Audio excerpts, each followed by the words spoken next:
मुख्यमंत्री माझी लाडकी बहीण योजनेबद्दल एक महत्त्वाचं अपडेट आहे. चला पाहूया. फेब्रुवारीचा हफ्ता कधी येणार हाच प्रश्न सगळ्यांना पडलाय आणि त्यावर एक मोठी बातमी आहे. चांगली बातमी अशी आहे की सरकारने फेब्रुवारीच्या हफ्त्यासाठी लागणारा निधी मंजूर केलाय. म्हणजे सामाजिक न्याय विभागाने हे पैसे महिला आणि बाल विकास विभागाकडे पाठवले आहेत.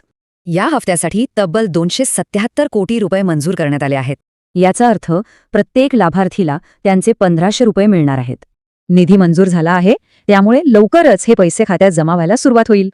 पण थांबा, इथे एक महत्त्वाची गोष्ट आहे, ती म्हणजे ई-KYC. पण एक गोष्ट लक्षात आली आहे की लाभार्थ्यांची संख्या थोडी कमी झाली आहे. असं का झालं? यामागे 2 मुख्य कारणं आहेत.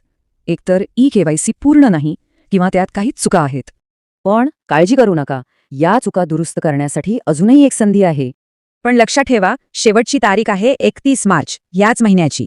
म्हणजे आता तुमच्याकडे फक्त 4 दिवस उरले आहेत हे काम पूर्ण करायला. त्यामुळे लगेच आपलं ई-KYC स्टेटस तपासा आणि काही चूक असेल तर ती सुधारा. तर निधी मंजूर झालाय आहे, पैसे लवकरच येतील. फक्त तुमचं ई-KYC बरोबर आहे ना, हे नक्की तपासा. अशाच उपयुक्त माहितीसाठी महाट्यूब चॅनलला नक्की सबस्क्राईब करा.